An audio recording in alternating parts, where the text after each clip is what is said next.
உலகை எழுப்பும் ஞாயிறு அங்கே குடியிருப்பான். அவன் ஆனை முகத்தனின் அடியவர் மனத்தில் ஒளியாய் வந்து கொலுவிருப்பான்.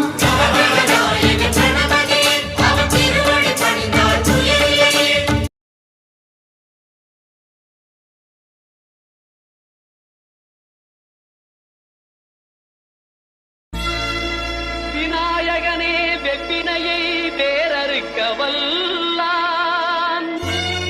விநாயகனே வேட்டை தணிவிப்பான். விநாயகனே விண்ணிற்கும் மண்ணிற்கும் நாதனுமா. ஸ்ரீகாளஹஸ்தீஷ ஸ்ருதஜனாவன சர்வே ஸ்ரீகா